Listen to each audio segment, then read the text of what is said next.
We are live, sir. So, very good afternoon, very good evening, all my friends, colleagues, students from India. A very good morning to you, Anaga, who is joining us from Toronto. I think it's 7:30 a.m. in the morning.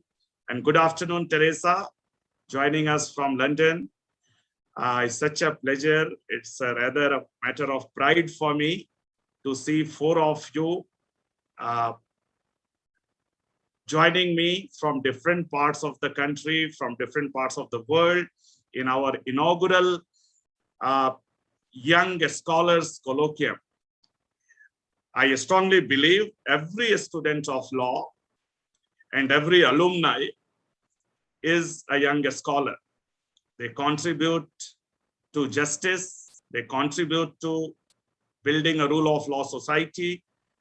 They contribute to institution building and nation building, and in this process, making a better world.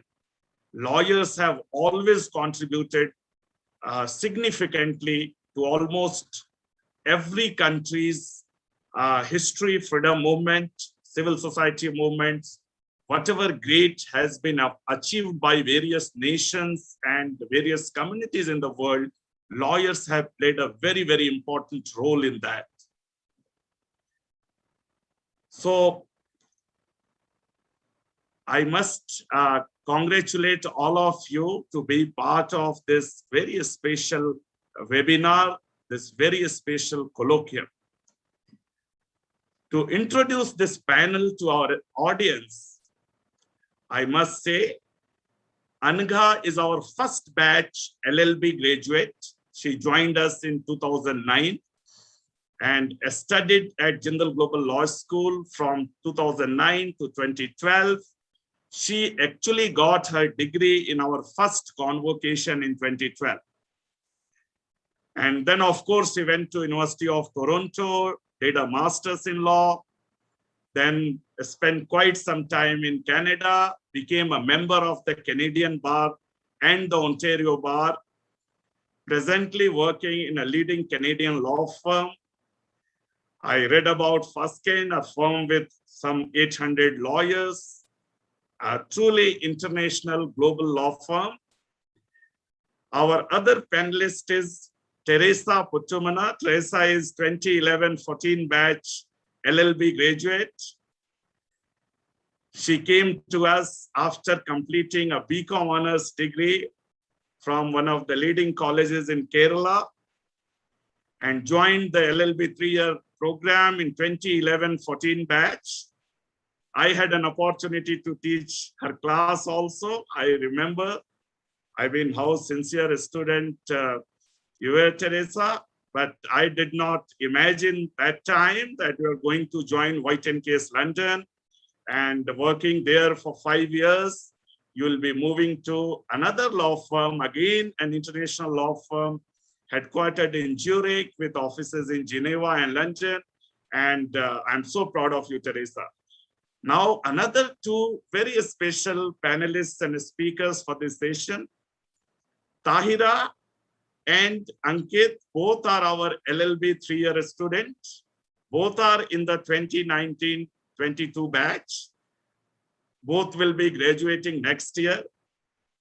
But I must say, Tahira is one batch senior to Ankit in BA Global Affairs program, but I know.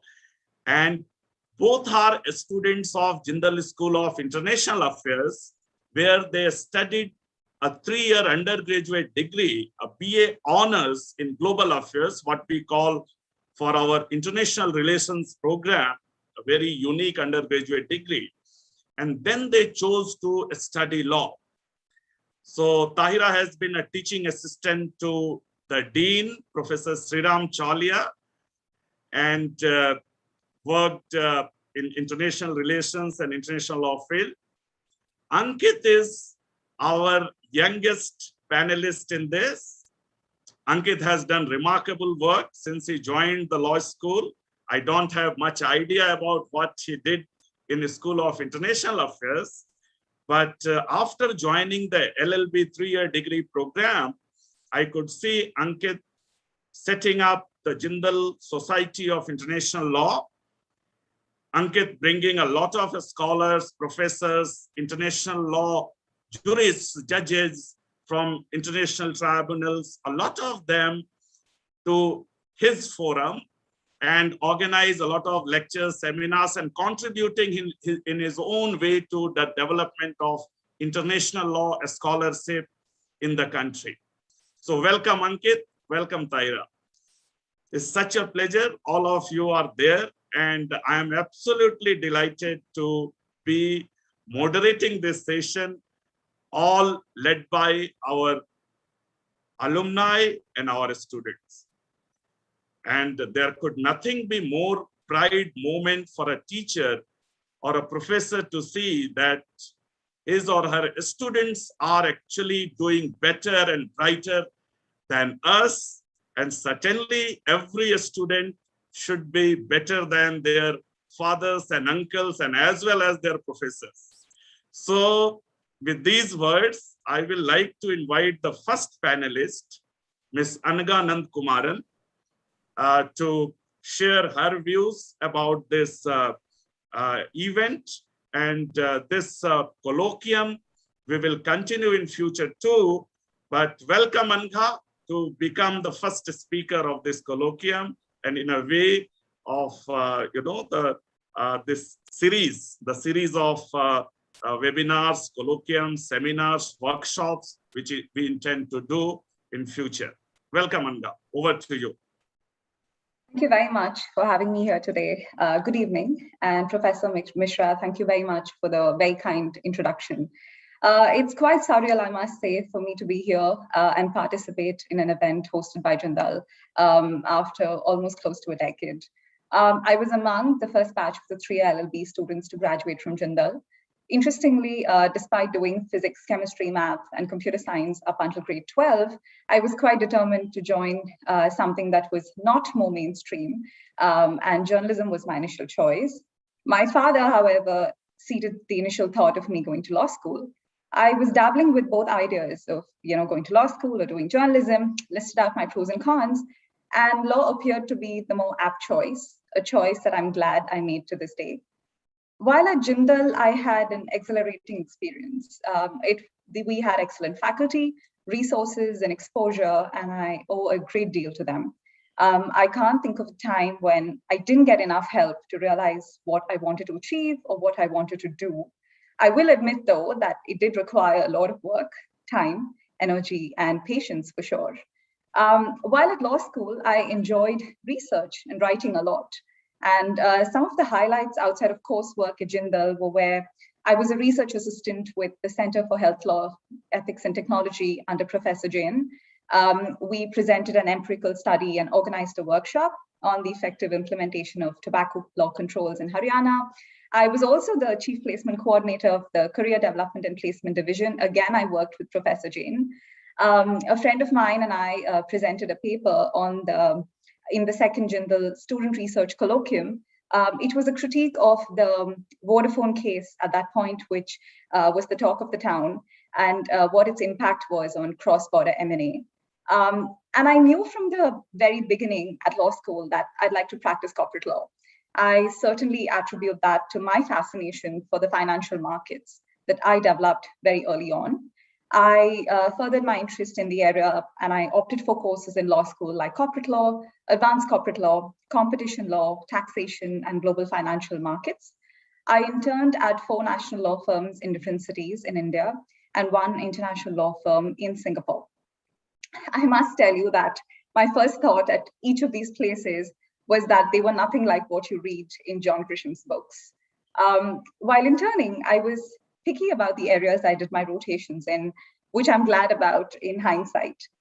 They were capital markets, intellectual property, and general corporate law. I'd always ensure that I was the one who got there before time. So I got dibs on the most interesting files. I stayed on until after most other interns left. I sure had a lot of fun. I made some great friends along the way. But I'd make use of every opportunity I'd get to get a better grasp of the work environment and learn about the associates and partners who were willing to mentor young resources and were patient enough to run through the specifics of a deal with you. I'd then try and work with them, develop a rapport, and then build my network and stay in touch with them. So I ensured that I sustained all of these relationships through law school up until the time when I was working and until this day. In the summer of 2012, when I was in my final year at law school, I landed a job, and I also had the opportunity to attend the intensive course on health and human rights at the Harvard School of Public Health right after I was back from Boston. And unlike a lot of students who graduate from law school, I did not start off at a law firm or litigating. I began in-house. I was offered a legal counsel position at a Fortune 200 information technology company called Cognizant Technology Solutions. I was excited about the prospect of being back home in Chennai and traveling just a measly 20 kilometers to get to work every day. At the time I joined the legal team, it was expanding a great deal, and they were on to great new ventures. So I could seize as many opportunities as I wanted to. So over the 4 years that I was there at Cognizant, a lot of my time went into working on technology law transactions, primarily in North America and the Asia Pacific regions.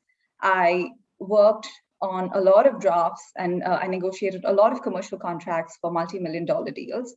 I was also on the Prevention for Sexual Harassment Committee, where I investigated complaints and drew out various courses of action. So at all times, I wore two hats, one of a lawyer and the other of a business person. And a deep understanding and interest on the business side of things ensured that my legal advice was always practical and commercially viable.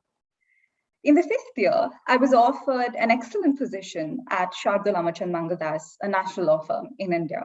In addition to working on technology and corporate commercial transactions, I was tasked with helping them set up an office with zero book. So I spent a little over than 2 years there, but I learned so much that I feel like I spent an entire lifetime at Amarchand.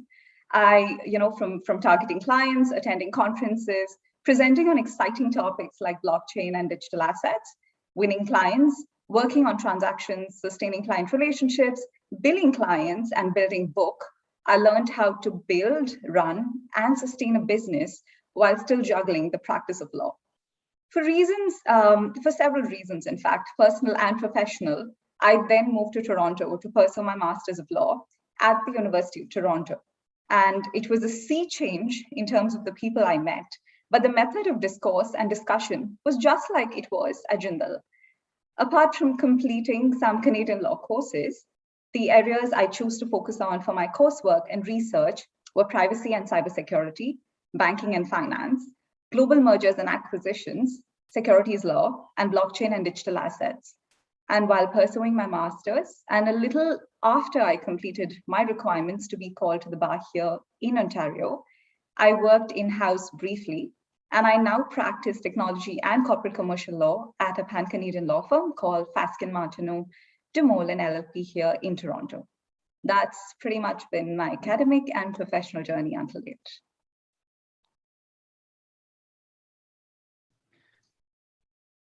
That's great, Anaga. Such a pleasure to hear, the story. Now I will invite Teresa for, sharing her part of, journey and studies at Jindal Global Law School. I was absolutely young when Teresa was pursuing, young in JGU, as well as much younger. When Teresa was an LLB student, I had joined Jindal in 2011. I'll be completing actually 10 years in September. So actually, I miss all of you. I have seen you all on campus. I remember Teresa coming to class every day, and today as a lawyer based in London for so many years. Welcome, Teresa, to share your journey, and over to you. Thank you very much for the kind words, Professor. You did teach me labor law, as employment law. It still comes in handy every now and then because there's a lot of similarities between labor law around the world. Let me start before I talk about my experience. I'll start by saying there's no right or wrong way to becoming an arbitration lawyer. or an international lawyer anywhere in the world, because everyone has their own journey, their own experiences. Anaga's experience is very different from mine, and same with Tyra and Ankit. So I'll just start with that and say, be open-minded, and I think my experience will show you why it is important to be open-minded as well. So when I started, after my 12th grade, I decided to do BCom because I hadn't decided what career path I want to take as an 18-year-old at that stage. I loved accounting, I loved economics, capital markets, all these courses. And when I was studying, I studied business law, and I was very interested in that, and I wanted to explore that opportunity. And I spoke to my professor, Teresa, at my BCom college, and I said, I want to do business law and to do a degree in business, a master's in business law. And he encouraged me to apply for a proper law degree. And he's the one who recommended JGLS Global Law School. I didn't even know about that because it was very new at that stage. And I decided to apply for this because he said, I told him, I want to have an international experience. I want to work abroad. I want to do more corporate. I don't want to necessarily do litigation. So he said, okay, this seems like a really good opportunity. It's very new. They seem to have a lot of connections and a lot of opportunities for law students to at least try out these opportunities. So I decided to apply. And in my first year, I remember Anaga was in the internship committee. I forgot the name that we were in charge of. And I remember thinking, oh my God, and Anaga was talking about White and Case, and there were other students talking about White and Case and JGLS having an MOU with each other where every year they would send 2 students for summer internship.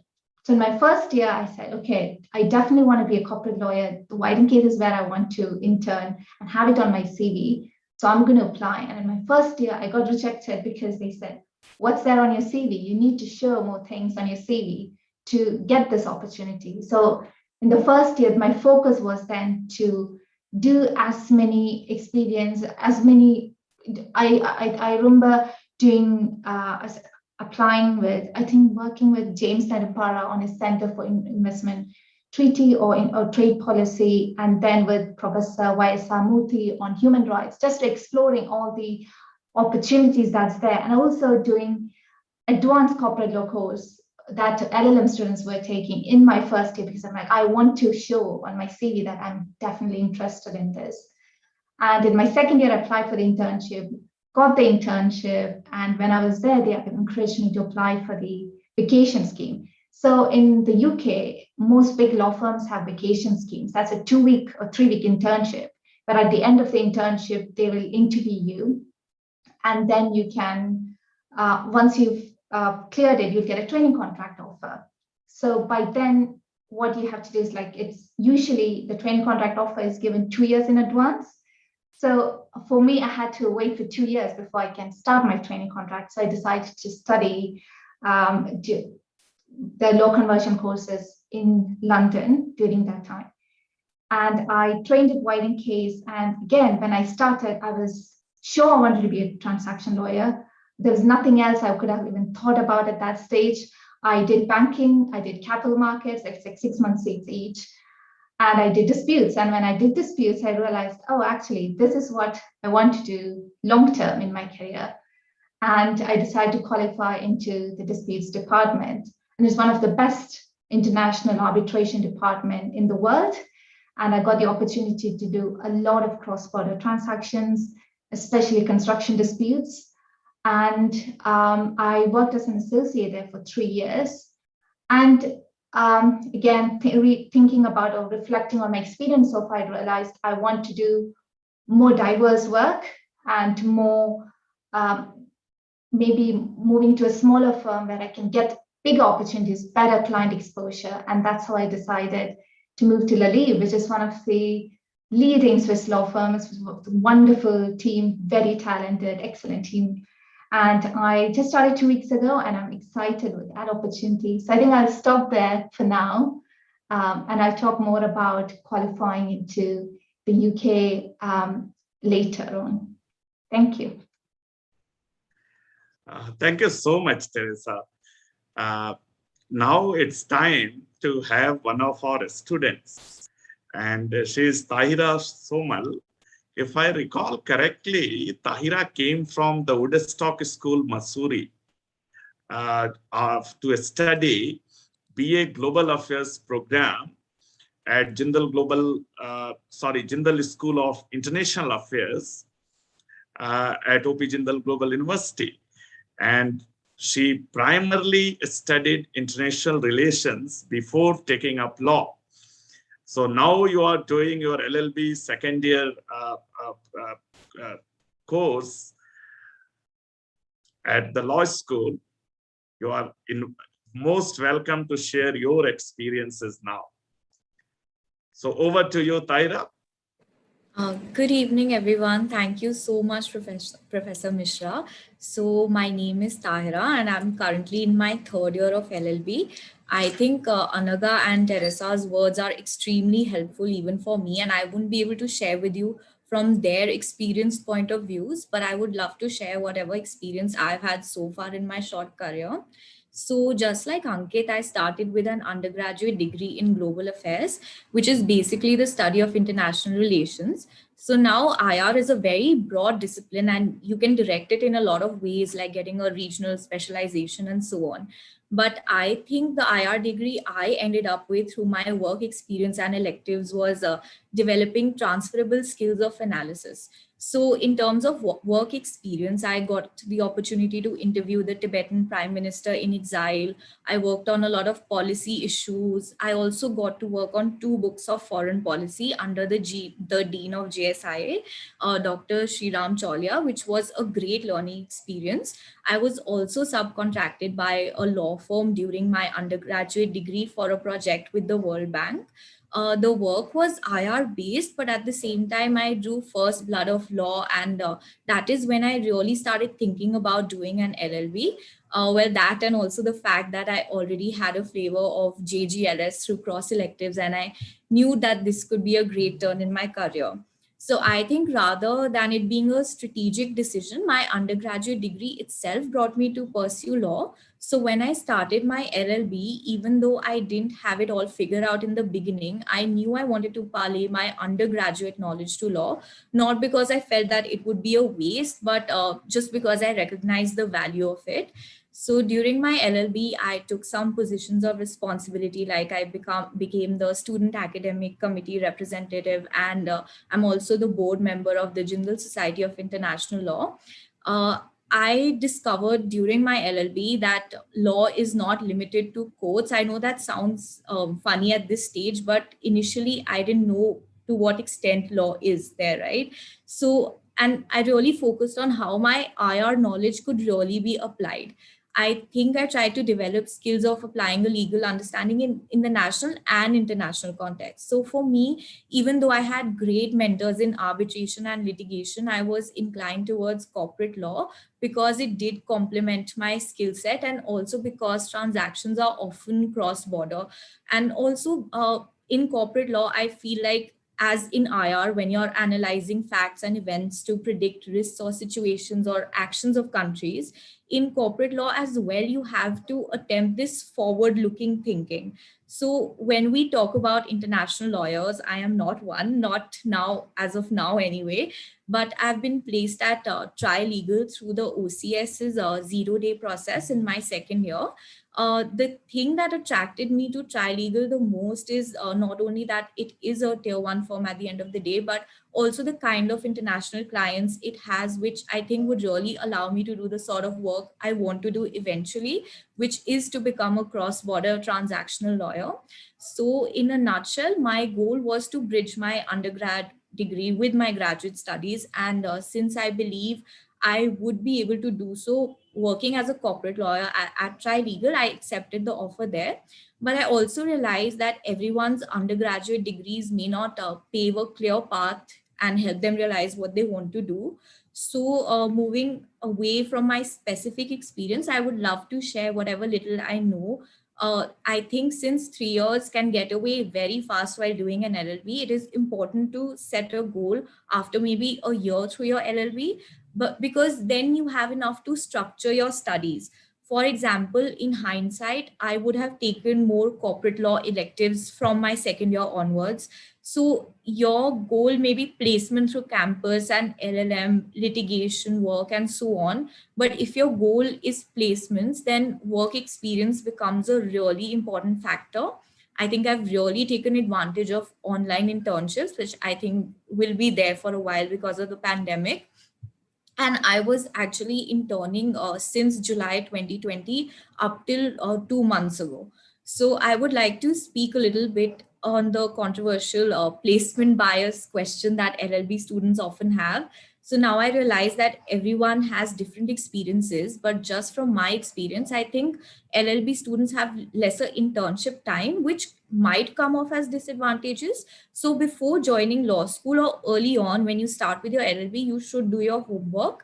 Since this is a webinar about how to become an international lawyer, I can give you examples of some fields which I think has a lot of cross-border transactional work. There are mergers and acquisitions, outbound and inbound transactions in private equity, international taxation, etc. If you're thinking about transnational litigation, then you would need to think about your degree, and that becomes an important factor. But then there is international arbitration, World Trade Organization, dispute settlements, then there's international maritime law as well. So if you're really interested in transnational litigation, then apart from law firms, you can also intern with independent practitioners like senior advocates who get these cases on a daily basis.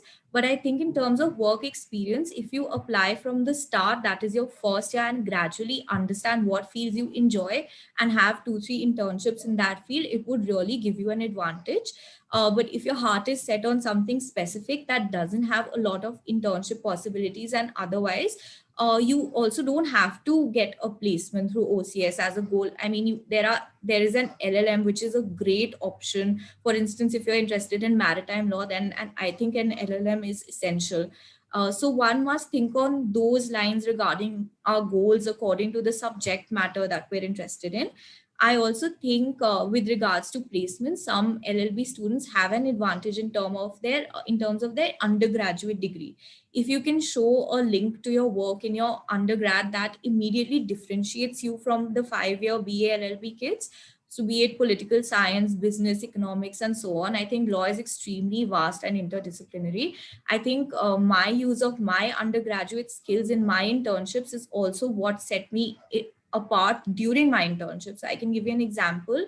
I was asked to research on a material adverse effect clause during COVID-19 in a merger and an acquisition, where I was able to look at different case studies like LVMH, Tiffany, or Bed Bath and Beyond, and 1800flowers.com, and make a buyer's guide in mergers and acquisitions. So if you want to be involved in cross-border corporate law, and IR degree is of course not necessary, but you can also pick up these skills by reading online. I regularly read the New York Times Deal Book for International Transactions, which gives you knowledge about contemporary international transactions, and it really helps you understand the motive of commercial actors. So for example, if I would read the news like the Walmart and Flipkart deal, my mind would immediately go to how it was structured. Like, why did Flipkart go private in Singapore, and what advantage would it have in the acquisition transaction? So eventually you find that 70% of corporate law is based on understanding these trends and how to attempt forward-looking thinking in structuring transactions. And then the rest of the 30% is rules and regulations. For example, in this field, one must know SEBI's rules and regulations. All in all, I think a 3+3 law degree is a great choice. In fact, it can be advantageous, and I hope I have been able to show you that. Also, an LLB was always meant to be a postgraduate degree, and there are many opportunities during LLB, such as placements, as you can see by my example, or even after LLB, as you can see by Anaga and Teresa's example. So I think I've put on a twist on the theme of how to become an international lawyer, since I'm in my 3rd year currently. But I hope what you take away from this is that there is no one way of becoming an international lawyer, and it always has to be based on your interests and not the other way around. And for an LLB at Jindal, I think one must keep our eyes and ears open, because there are so many opportunities, whether it is being involved in societies, webinars, speaking to faculty, and so on. So the one thing that I would change in hindsight would be to take advantage of the language centers at Jindal, be it Mandarin, French, or Spanish. So yes, so that's it from my end. If anybody anytime wants to speak to me, they can always contact me. Over to you, Professor. Thank you so much. Hey, thank you, Taira. Such a pleasure. I could never interact with you during admissions also, it seems. Maybe some admission team member spoke to you and you were already a student at Jindal. So you didn't need much guidance or hand holding. It was like a simple promotion from BA honors to LLB honors to the 3-year LLB program. But I'm also a big supporter of the 3+3 pathway. I strongly believe, having studied at University of Delhi Campus Law Center in those times, when there were no 5-year law program except 3-4 institutions. And I will say in the year 2000, when I joined my LLB, it was only National Law School, Bangalore, which was in a way established as a prominent law school in the country. The other law schools were quite new. Nalsar was set up 2 years back, some other law schools, and there was no Jindal, of course. There are not many programs in, the integrated program after class 12. So 3-year LLB program was the only and mainstream law degree program. What is there in the US or Canada, Anaga can see in all those universities, be it her own University of Toronto, where she did her master's, or most of the places. So entire United States, Canada, and Australia, it's all offered in the postgraduate format. But I can't wait anymore for our next and the last speaker, but the youngest one, and I consider him actually one of the brightest boys who have joined us in our LLB 3-year program. I mean, Ankit has studied at St. John's School and Bhavan Vidyalaya before coming to OP Jindal Global University as a student in BA Global Affairs program. And of course, law was always on his mind, because after BA honors, he immediately joined LLB, maybe having lawyers in the family. But over to you, Ankit. I'm very keen to hear from you, your experiences, and also your transition from international relations to international law and to law as a field. Over to you. Well, thank you so much, sir, for organizing this. What started as a telephonic conversation with you has blossomed into something quite extraordinary. My Christian brothers in St. John's High School introduced me to the British monarchy and its history. Over there, I read about Henry VIII. Now I feel like Henry VIII's sixth wife. I know what is expected of me, but I don't know how to do it differently. But on a more serious note, I feel like what Justice Krishna here would say as a pedestrian lawyer. And I think it sort of represents what Jindal has taught me. I reserve my comments on the society for questions, but what I can say to start off with, it is a quorum of thought-provoking discussions which we wanted to start. This was a brainchild which I shared with Tahira, who readily jumped on this idea. And like Anaga, I spent a lot of time in the registrar's office. This was because the registrar's office was also the Center for Human Rights Studies. And in the conference room, there was a photograph, there was a quote by Gandhi. And this quote was that, learn as if you were to die tomorrow, and live as if you were to die tomorrow, and learn as if you were to live forever. And that somehow sort of stayed with me ever since my studies. I had to wait for a long period of time because my turn to be given instructions for my internship, for my research assistantship at the center came in the end.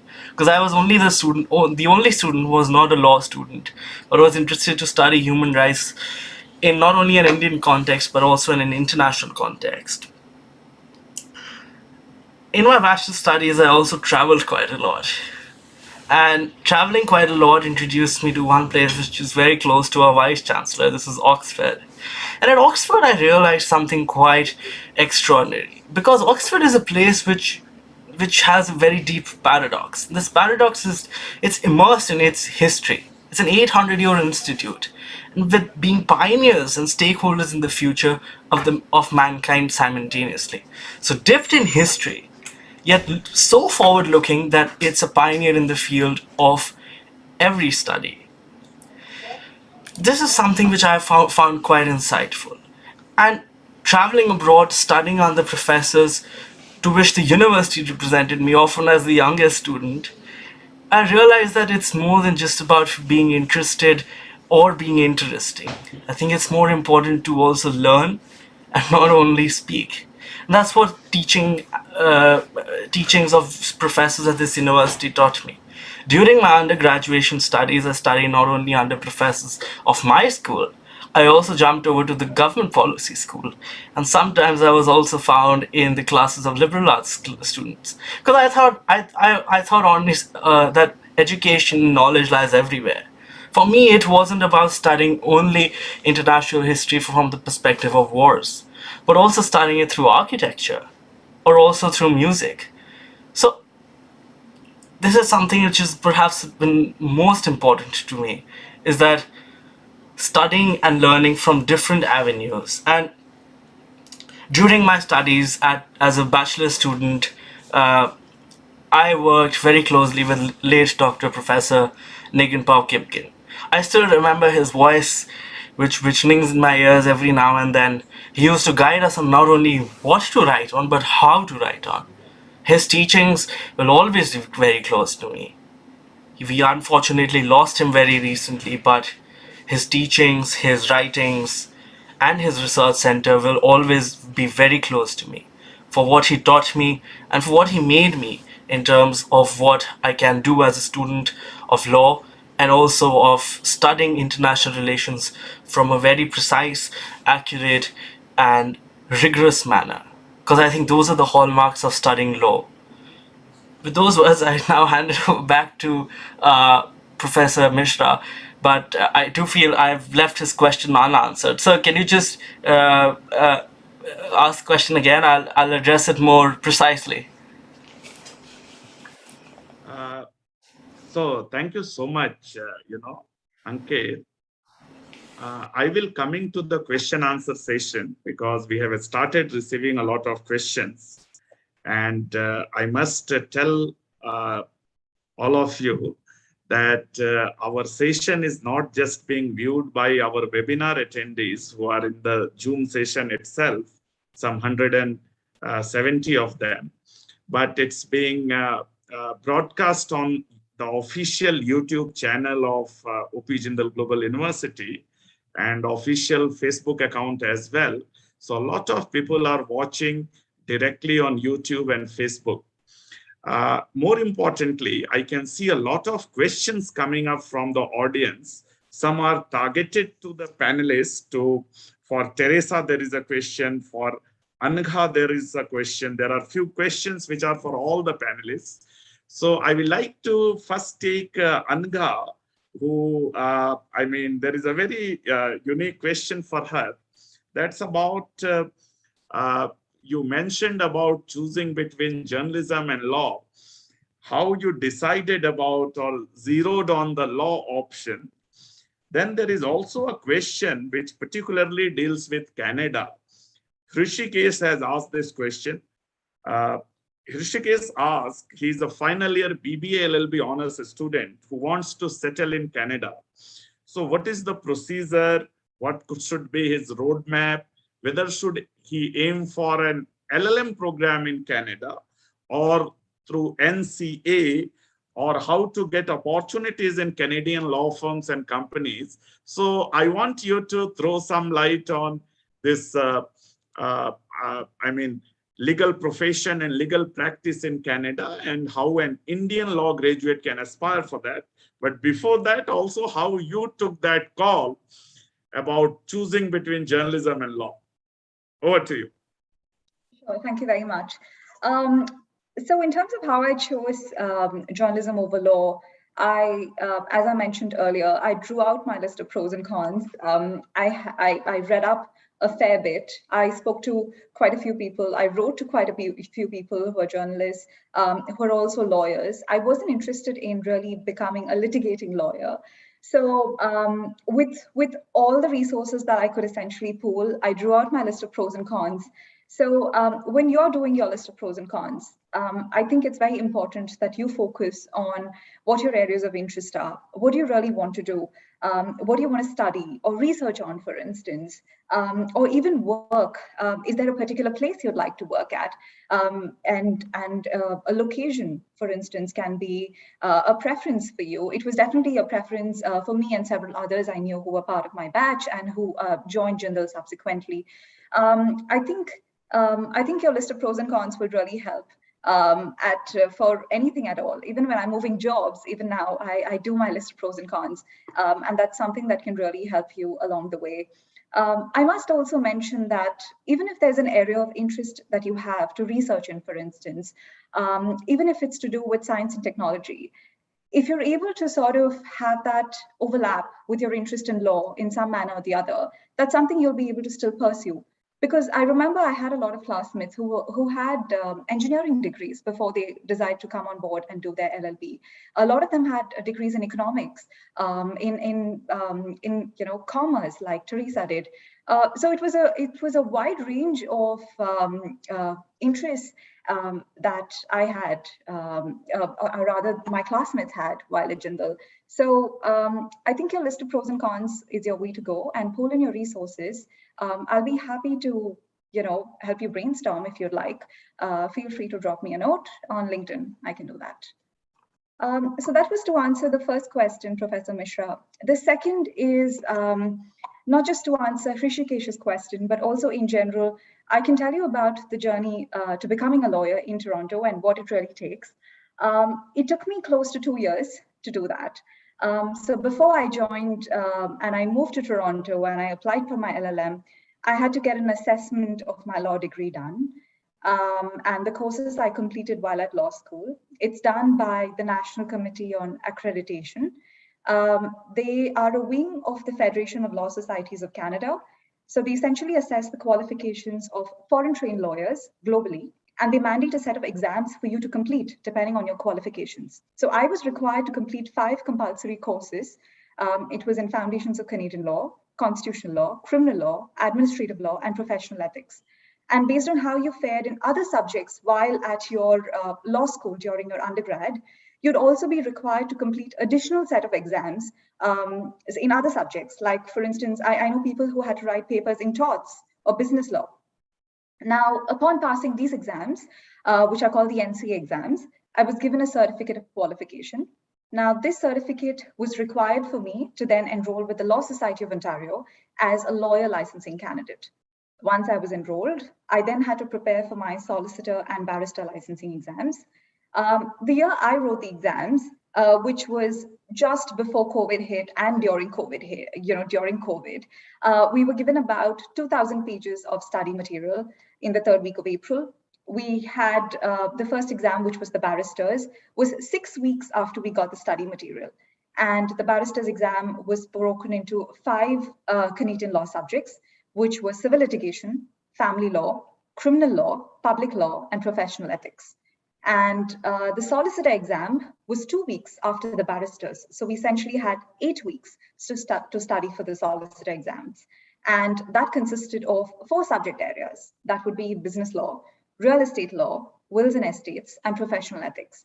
Now, each of the barristers and solicitor exams ran for 7 hours, and we were on a timer throughout. We got an hour's break in the middle. I had approximately 90 seconds per question. They were only multiple choice questions, but it also included hypotheticals, which could be page-long hypotheticals, which quizzed your understanding of a particular subject area. So you're not required, however, to do both exams in the same sitting. So it's an option that several people take. So it's a little less stressful, so you can break down the chunks of material for your study and prep. I know it sounds very daunting, the process, but if you persevere, it's not insurmountable. Now, in addition to successfully completing these exams, the Law Society requires you to complete a 10-month articling or an 8-month law practice program stint. Now, this is very similar to what chartered accountants do back in India, where they have to do an articling stint where they work under a professional, a CA professional. So essentially during this time, you're assessed on all your skills that you're required to have as a lawyer. And every student who goes to law school here in Ontario, in Canada, completes this mandatory requirement. However, several candidates who are foreign qualified and who have prior legal experience from a different jurisdiction, they choose to request for a waiver of this requirement. I chose not to request for a waiver. I chose to study for an extra 8 months. And I felt this will help me better integrate with the legal market here, with the system here, as I continue to expand my network. Now, during the latter 4 months of the law practice program, I worked at a company on corporate commercial matters in my capacity as a lawyer licensing candidate. And once I completed the LPP, I was called to the Ontario Bar as a solicitor and barrister. So it was the culmination and coming together of all these different exams that you have to do, including your articling or your law practice program stint, where you work under somebody who's called your principal lawyer. It's the coming together of all of this in a little less than 2 years that makes you a lawyer here. Now, they took into account my prior transactional experience that cut across various common law jurisdictions. And so I was offered a position at the same company as a corporate commercial lawyer. And shortly thereafter, I now moved to private practice, and I practice at the law firm called Faskin, and I do technology and corporate commercial matters.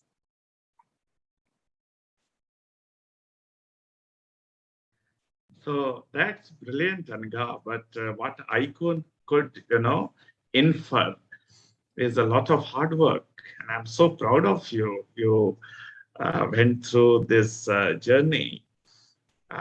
It's always comparatively easier to choose a path of litigating in a court near your home, or even to say take a judicial service exam and become a judicial officer, or to do masters and PhD, like people in academia like us and teach, but going to in a way a foreign territory and then first attaining the qualification. I'm sure Teresa had same experience in London, in the UK, and I'm coming to her. There are some interesting questions for Teresa.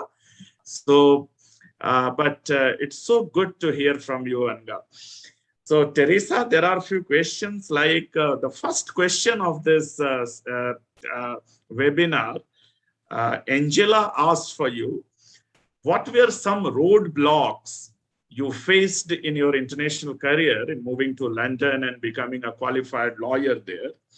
There is another question from an anonymous attendee, and he or she has asked this question, that what were your billable hours at White & Case?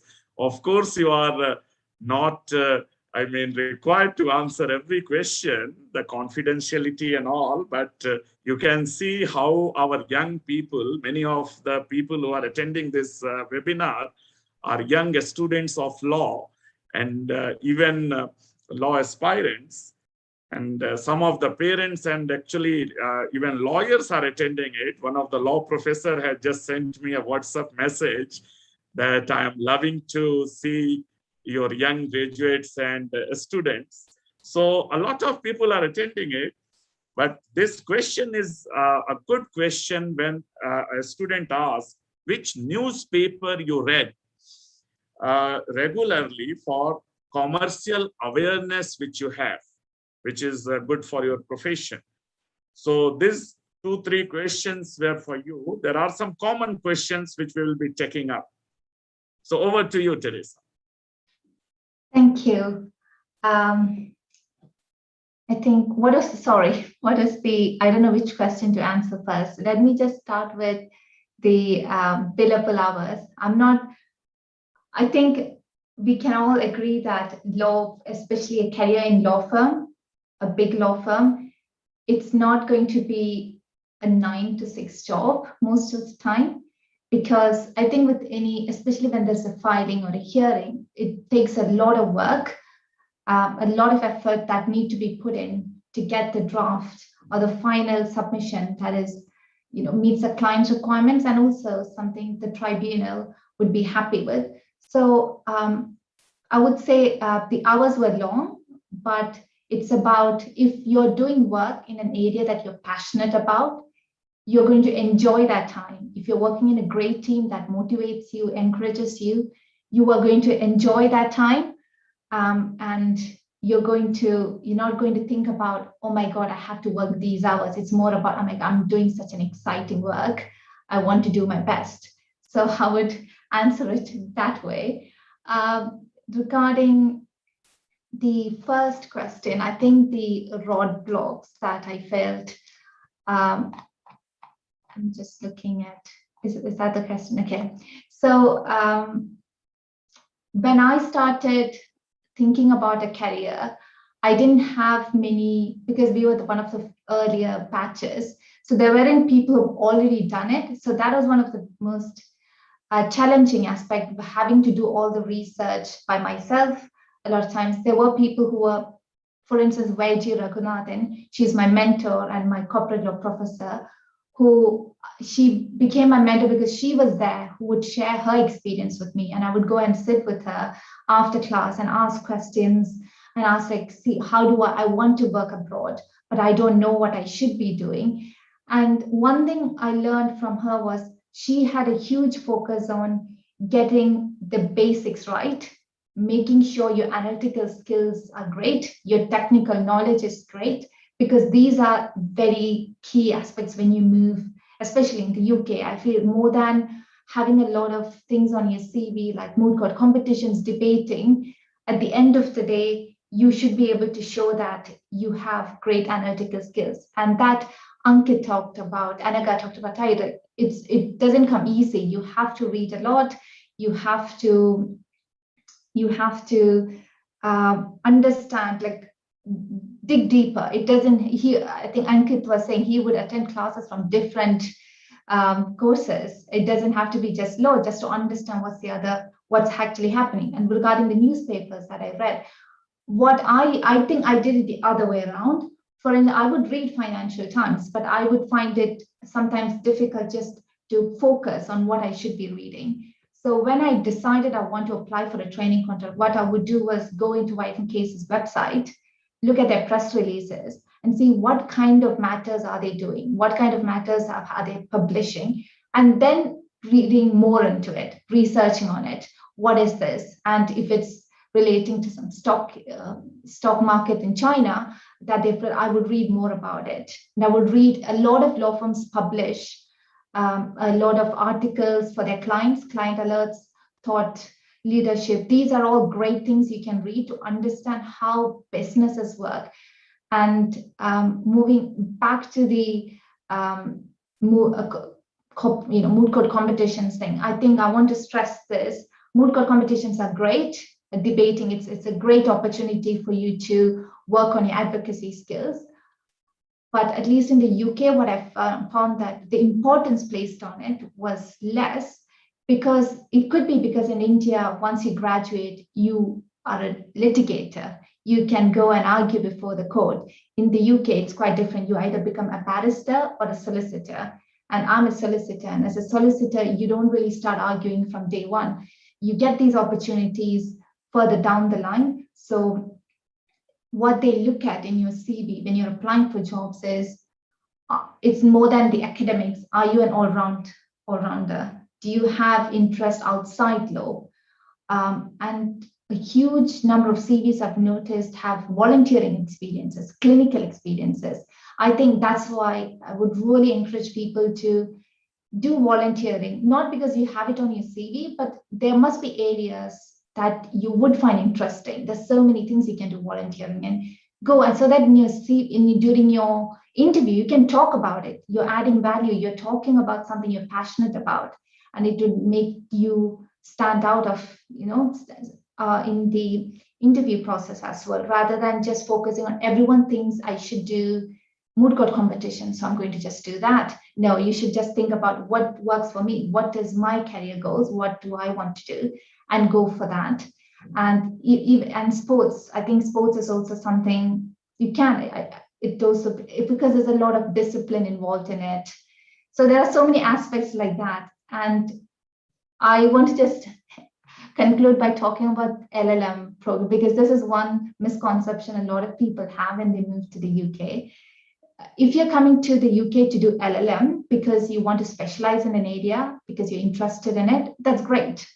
But if your focus is purely that you want to work as a lawyer in the UK, I would say that's not necessarily the right approach.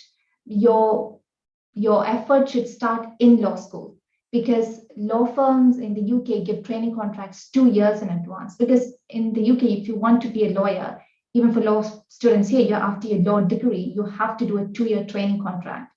And for foreign lawyers, you have to do the SQE equivalent, a course, an exam in order to qualify.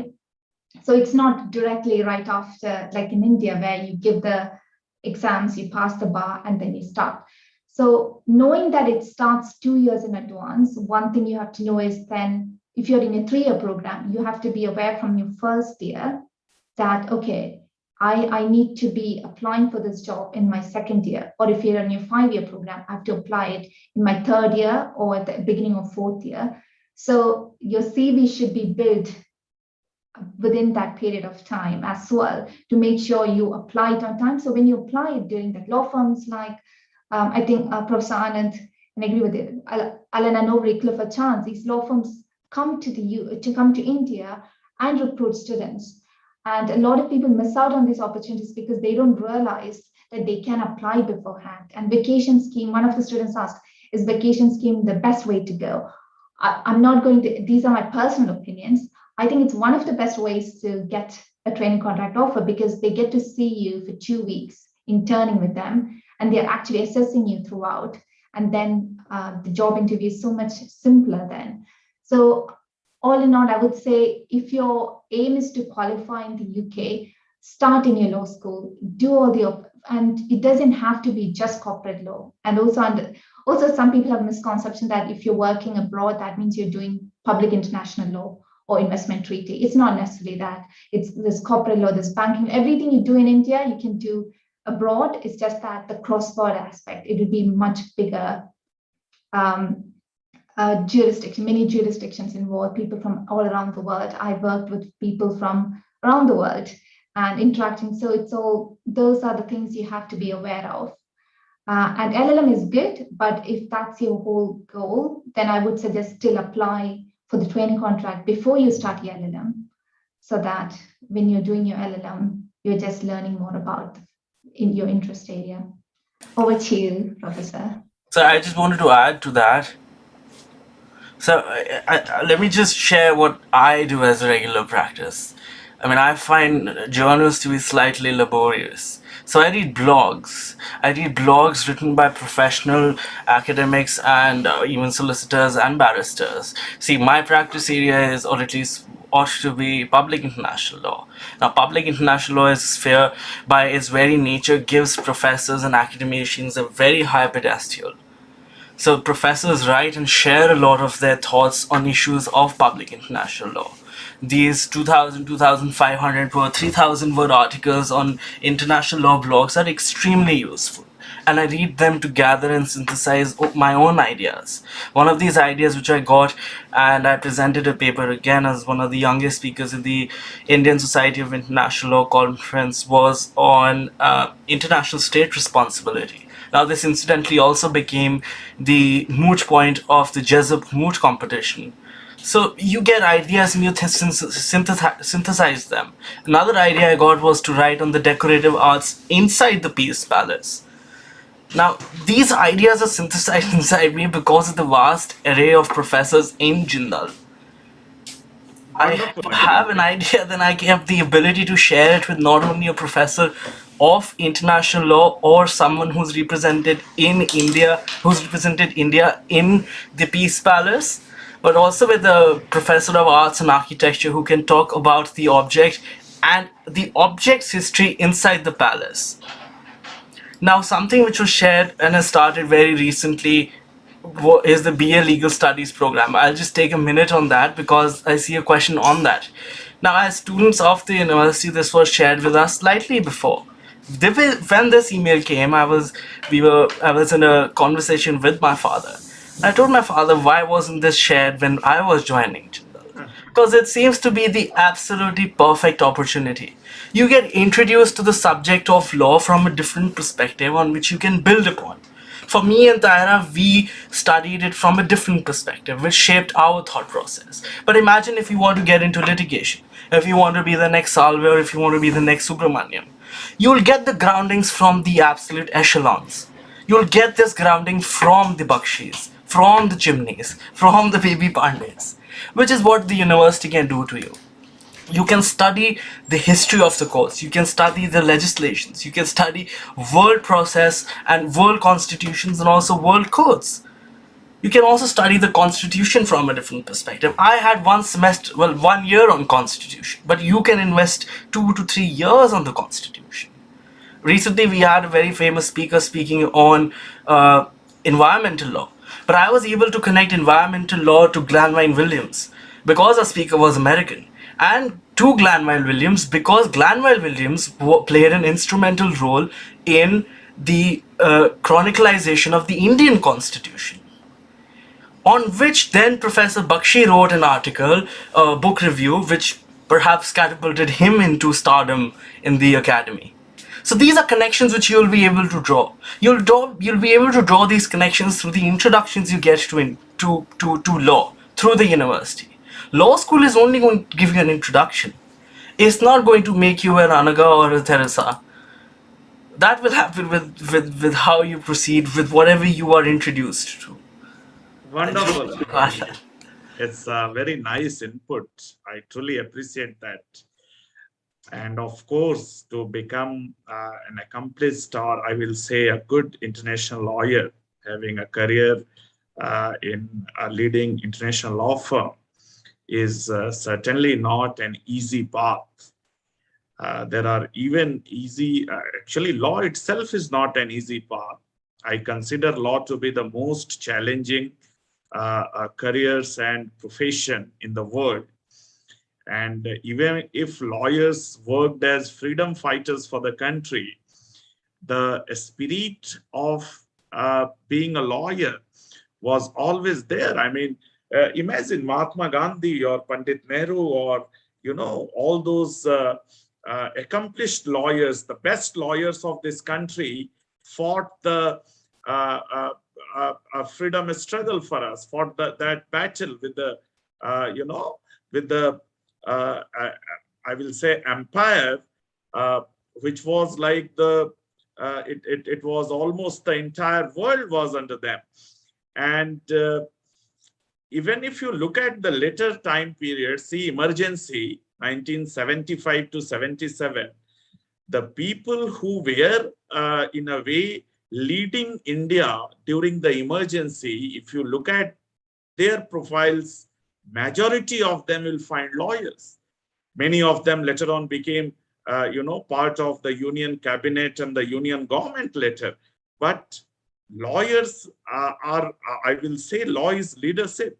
Law teaches leadership, and certainly not just in India, around the world. You will see the leaders in the society, in polity, in economy, even in trade and business. Even many Fortune 500 CEOs are JD graduates, are law graduates in the US, Canada, or around the world. So now there is a question for Tahira. That's a question from one of our students, Harshit Jain. Harshit says, I owe a debt of gratitude to everyone. I am thankful to be a part of JGU. Harshit, we are proud to have you as a student. You have earned it. Tahira Somal is someone to whom I can relate. When we look at natural law, environmental laws, national security, and other subjects, what are the varied career opportunities? So this may be a tough question for you, Tahira, because you have landed up a job. I should congratulate you first in Tri-Legal, which is a corporate law firm.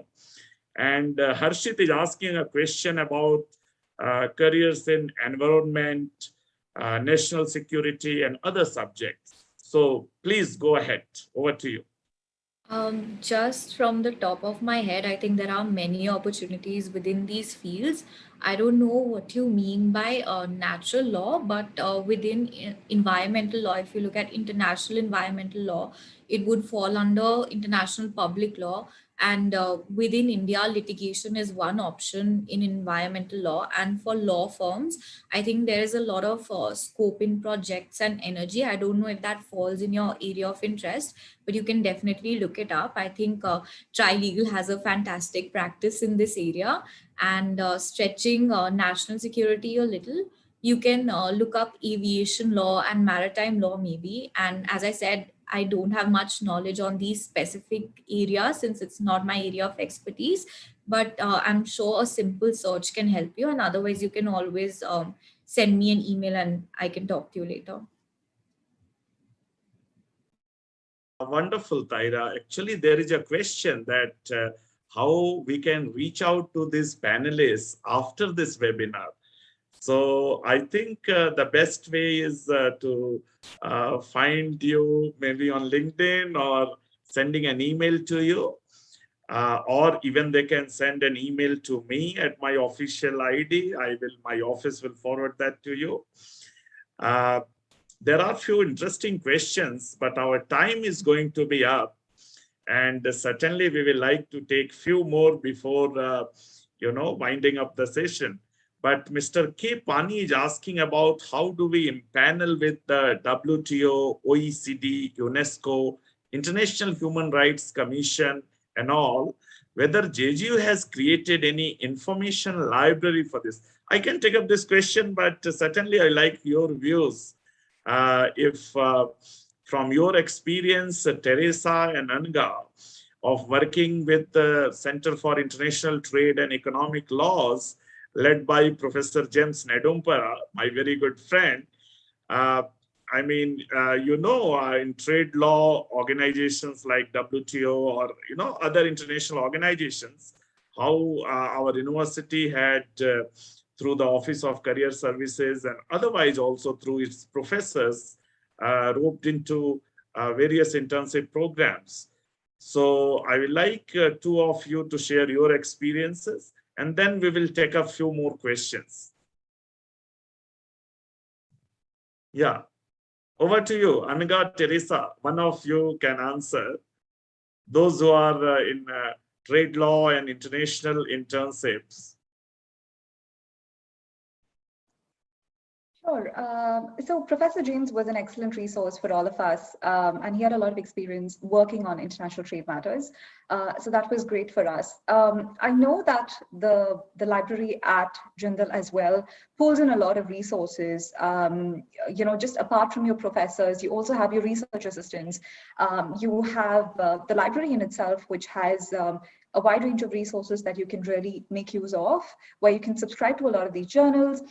They have a lot of subscriptions right there for you to access on the computers in the library. So that is one thing you can make use of.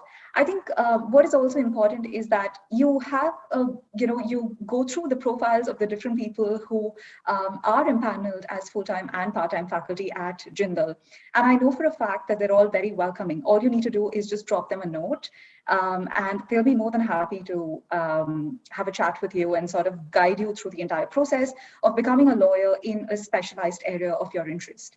For instance, I see this question about, pursuing a career in maritime law.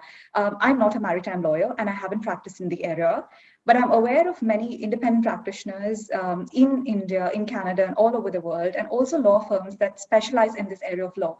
There's also a lot of, cross-border elements to this area of law. So it'll definitely be very exciting, but it's a very niche area. So you'll still be required to do your basics get your basics right, whether it's in contracts or whether it's generally in disputes and all of that. Get your basics in order, but ensure that you keep your interests, as in you stay on with your interest. You read, you subscribe to journals, or research on firms that issue press releases. You can subscribe to, just subscribe to their newsletters.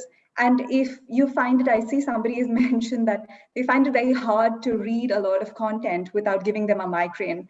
I think it's quite hard for everybody, but when you subscribe to a lot of these publications and newsletters, what happens is that they send you snippets of, it'll just be quick 4 or 5 lines about what the article talks about or what the recent case law addressed. And if that intrigues you and that interests you, then that's something you definitely want to give it a read. And once you start reading an area that you're really interested in, I'm sure the migraine won't really affect you. Yeah, I think even Google Alerts, you can actually have alerts where you can decide in Financial Times and other what kind of topics you're mostly interested in. And I'm someone who I'm not an avid reader. Like I like to read very focused. Like if I'm interested in a subject, I would read so much about it, but I need it to be more focused. So I think if you're subscribing to everything, then it's just too much. Like Anaga said, it's about even looking into like if it's law firms or institutions, if there are, even they usually have alerts within their website, which you can subscribe to, so that whenever there is, they have new articles published, you can just read it. So it's more focused, and it's also helps you with your commercial awareness at the same time. Yeah. Wonderful. It's such a good, inputs from both of you. But I truly appreciate few simple things are very helpful, like Google Alert, or, I have a Google Alert for Jindal Global Law School. So whoever, wherever does anything, anytime something pop up, in my mail that someone has written something, or some of our alumni is, doing this, or published an article, published a paper, or even sometimes even some of our alumni make a LinkedIn update that you are taking up a new job. I receive some Google alert. So it's a great way to be updated about your area of interest, your area of research. And similarly, I have alerts about, of course, legal education and higher education and law schools and so many other things which interest me. But some of the solutions are really simple. One of the students who is attending this session, Taranjit Singh, he has asked few questions about how to apply for this national or international law firm internships and jobs. Is there any website you can recommend for international law jobs, international law firm jobs? So Anaga and Teresa, any specific input on this?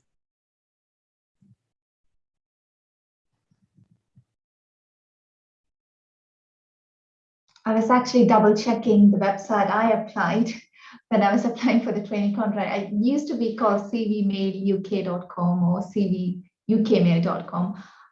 Can't really find it just yet. It is a website where you have all the law firms in the UK that you can apply for training contracts and vacation schemes. And they give a bit of description of each firm, mostly from Legal 500 or other rating sites, where they talk like a snippet of the law firm. So you can just have a quick read and see like if that's the kind of firm you want to apply to, and look at what opportunities are there. So usually that's mainly for internships, for vacation scheme and training contracts. I would say I can appreciate, I'm a first generation lawyer, so appreciate that people, if you don't have any connections, it is kind of a daunting experience. Like, how do I just take the first step to getting this internship? Like if you're thinking just, I want the internship, how do I do it? I think it's about building your CV, speaking to people, understanding what the process is. And like I said, it doesn't, even if you only have to apply for the vacation scheme in your 3rd or 4th year, start reading about it from your 1st year, and read about what are the opportunities. There are some firms, I think HSF, Hobson's-Free Hills, have an India internship program. I remember I found out about it in my final year, but you have to apply it in your second year. So I wish I knew about it at that time. So I think it was more about being proactive and applying early on, reading about these things. So there's a lot of, I think, Anaga, I remember Anaga coming and speaking about all the opportunities we have and the internship opportunities when I was in my first year, because she was part of the student council. And I remember, oh, that was such a great way to learn. A lot of people did not even attend it, but I think that's also one way you learn so much about just speaking to people and then going from there. So I think, and even websites, law firms itself have all the opportunities in their website, but maybe not necessarily for internships. So I remember sending just an email to one of the UK law firms in Dubai saying, hey, I would like to intern at your firm. Can you tell me what the process is? And I got the internship. So I think it's also about not being hesitant, just going, like, grabbing every opportunity you can and going through with that rather than thinking about waiting for someone to come and give you the opportunity. I think it's also always about taking charge of your own career. I think that's one thing I learned in the past 5 years. I think you have to take charge of your career. No one is going to do that for you, no matter how brilliant you are. So do just be open-minded and be proactive. So we have some 10 minutes more left. I know Anaga has got this webinar early in the morning, the first thing in the morning, I think. And Teresa has, some meeting, but 10 more minutes. And there are some general questions which I can take up, I can answer. But before doing that, I would like Ankit to share his experience, the inspiration behind setting up the Society of International Law, what we call Jindal Society of International Law, and a student-led initiative popularizing international law and also organizing a lot of lectures from renowned people, from judges and professors to scholars and juries.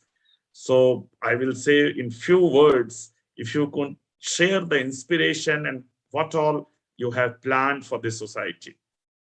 Well, thank you, sir. And just offer a small point addition to what Teresa was saying. Let's be also mindful of the fact that Teresa was perhaps on the top of her class, which is why getting the training contract and vacation scheme was a piece of cake for her. So I think securing marks is also an incredibly important criterion which one must also remember. That being said, and I think this is where perhaps our Vice Chancellor is the shining example. And also Teresa, perhaps, because she wrote to them and they responded.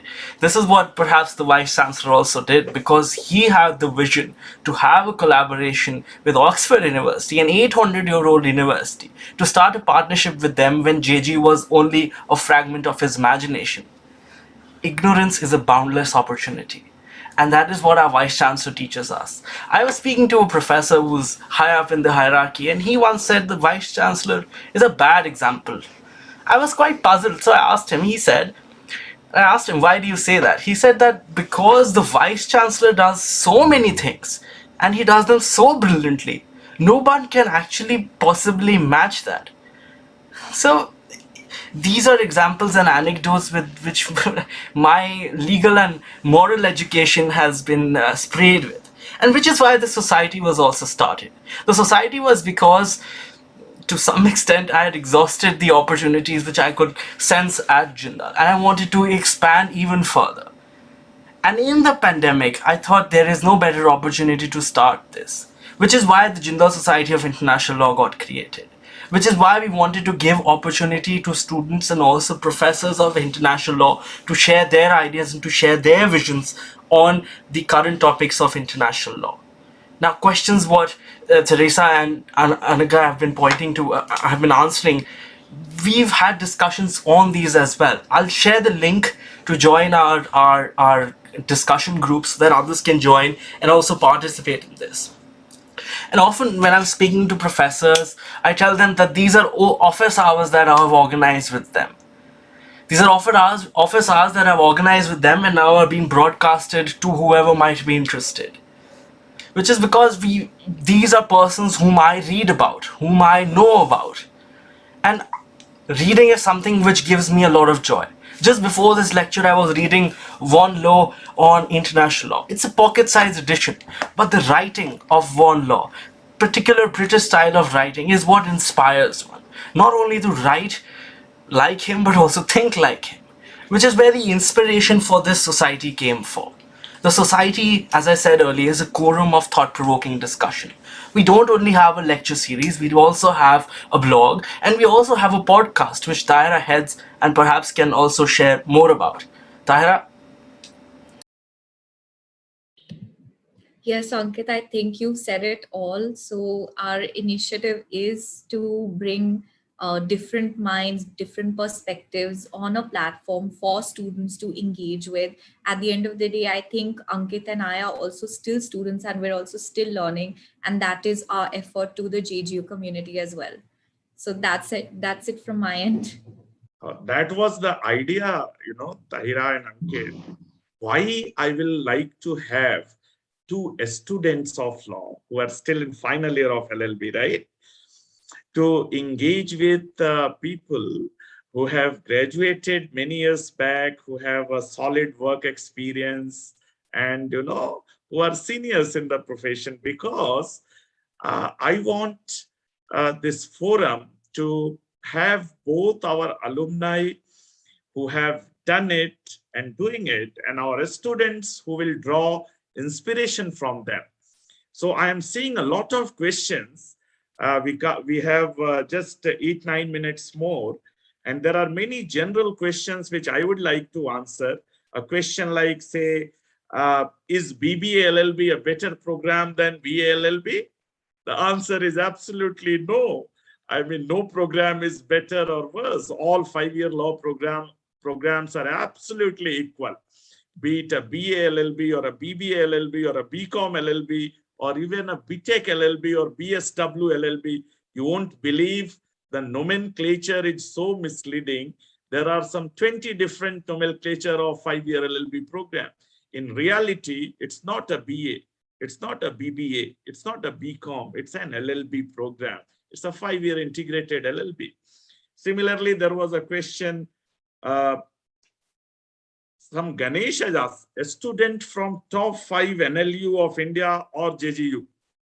Now, we should not get into this kind of, comparative exercise. A student from not only top 5 NLU, any NLU in India, or JGU, or even traditional universities like University of Delhi or University of Mumbai or Punjab University, Chandigarh, or anywhere, a student of law is a student. It's upon you how you make use of the time which is available with you, how you utilize each and every day on campus in your studies, and how focused you are.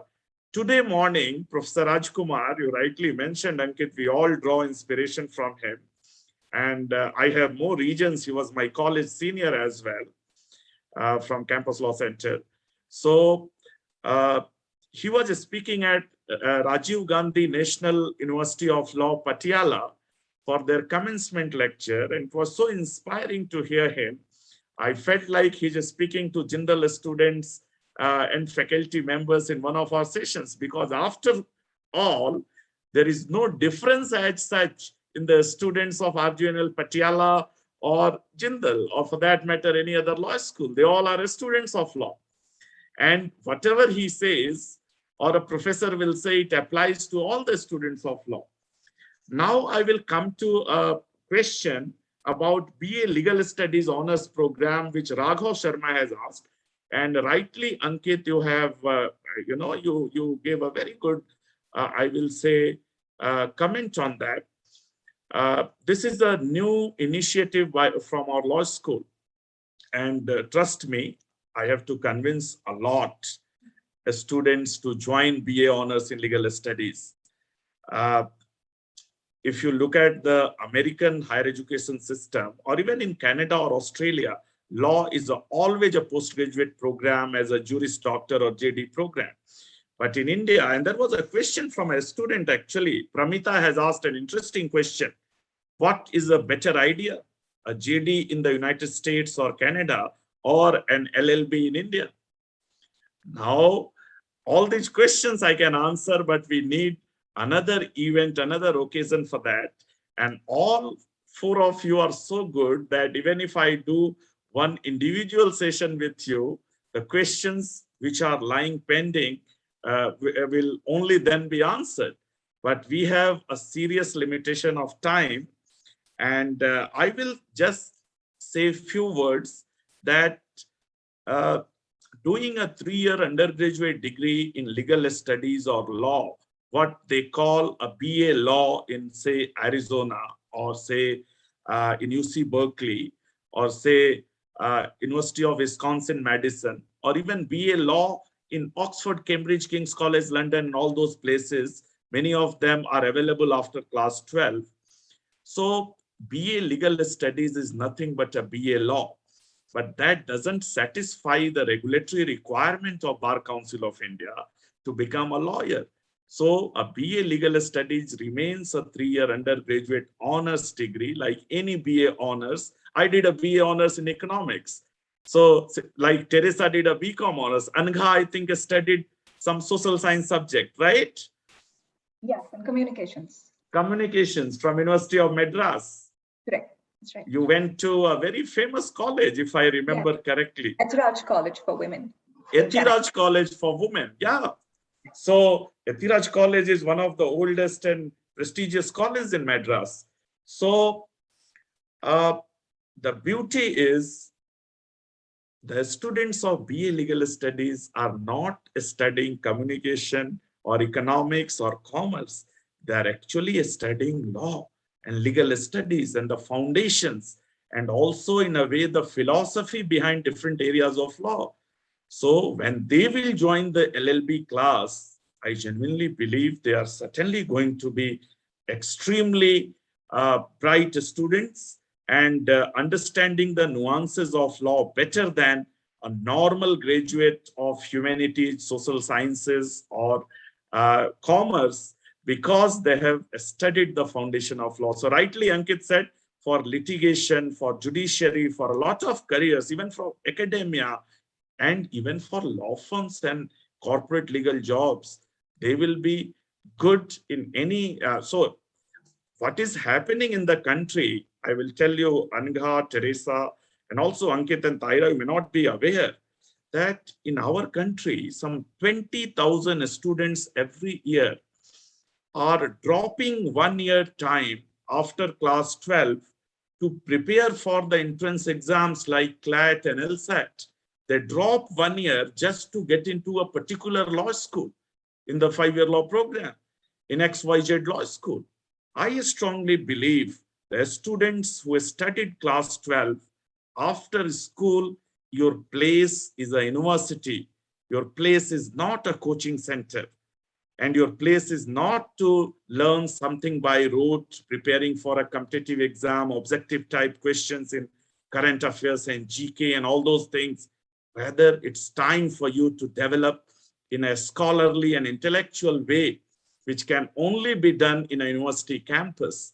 So it's very, very important for you people to come for this webinar from your own busy schedules in different time zones. I remember when I was considering this event, I was thinking that it should not be a midnight in Canada or in London where Teresa or Anaga have to join at an odd hour. So I know our students and faculty members are so committed that during this COVID time, some of our professors were teaching at 2 a.m. in night from different countries, and the students were absolutely not aware that the professor who is teaching is actually in some other country and is in a different time zone. So it's such a pleasure having all of you. say one word, which was a question which was asked to me and Tahra. It's asked again, so there is some force dash behind it. With internships and Yeah, CV building. Bhavya Narayan, I can see. Yeah. Yes, with CV building exercises, there's no hard and fast rule to CV building exercises.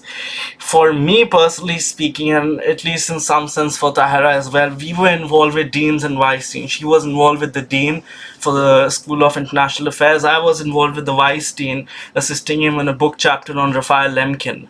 Lemkin coined the word genocide as we know it today and the jurisprudence behind it. So that was the introduction I got, and I am eternally grateful to Professor Popowski for that. Another question which was asked over here is scholarships and funding required. This question somehow always baffles me, because each university needs investment inside it and also from the other way. Because if you invest pittance and peanuts, you get monkeys.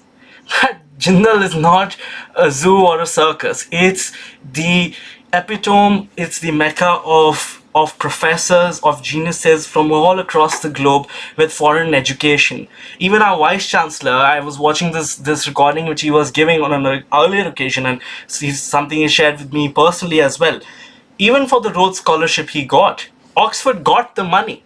It's not like Oxford did not get the money. Oxford always gets the money. The university which is funding your scholarship also gets the money. It's just that it doesn't come out of your pocket. That being said, this is the eve of my father's 62nd birthday, and today I promise and I vow in the next 20 years to start a scholarship in his name.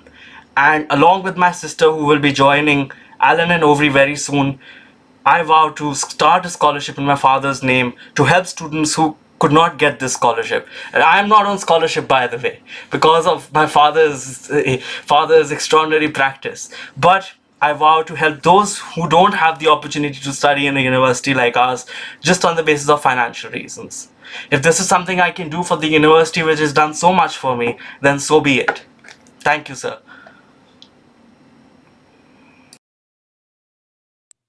Yeah, thank you so much, Ankit. I mean, I truly appreciate that spirit of instituting a scholarships in your alma mater, because we are a very new university, very new law school. Our actually senior most alumni is here, Anaga, 2012 graduate. She was our first batch. Now we will take another maybe 10 years or so for our alumni to come forward. But university from its side has instituted a lot of scholarship. Maybe some 200 students or more have received a scholarship so far only this year, ranging from say 10% to 50% tuition fee. In old times, a lot of our students, maybe Anaga or Teresa, I don't know, but they must have studied on some scholarship or other.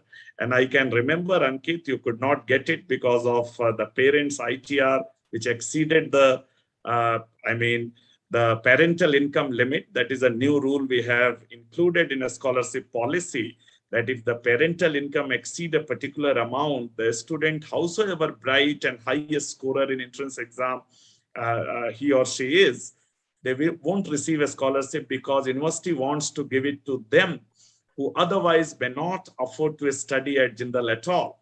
So it's such a pleasure having all of you here and to have this inaugural session on, our young scholars colloquium, what we have named it. I look forward to having the next one. We are planning to have it either weekly or fortnightly on every Friday or Saturday, the same time, 5 p.m. So maybe next time you will join us as an audience. But thank you so much for being the inaugural speakers and panelists and giving all your time and your extremely valuable inputs and making it a grand success. So thank you all.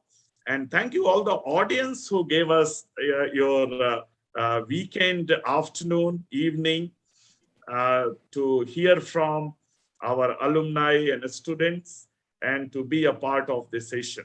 Thank you so much. Thank you very much for having me today. Thank you. Any It's been a last real word, pleasure. please feel free. No, it's been a real pleasure. Thank you very much. I hope to participate in the future as well. And good luck to everyone. Feel free to drop me a note on LinkedIn or write to Professor Mishra, and I can answer your questions, or we can set up some time to chat. Thank you so much. I am very happy to have shared my experience and listened to everyone's experience and answer questions. So it's been such a great pleasure to be here. Can I just add one thing? I think Ankit touched on it regarding writing in internet. I think this is one thing I'm really working on right now, drafting in plain English language. And that's something I get a lot of training at White & Case. I got a lot of training at White & Case to make sure we write with brevity and concisely. So that's also something law students can work on right now by when you're reading, just thinking about how can I make the sentence shorter? How can I make it as crisp as possible so that it's easier for the reader? So you can work on that while also applying for your internships. So thank you so much. Thank you so much.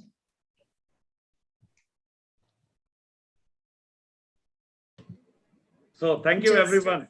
Yeah. Okay, thank you so much, everyone. And thank you so much, Professor Mishra, for involving me. And if anybody needs to talk to me, they can drop me an email or they can just drop me a line on LinkedIn. Thank you.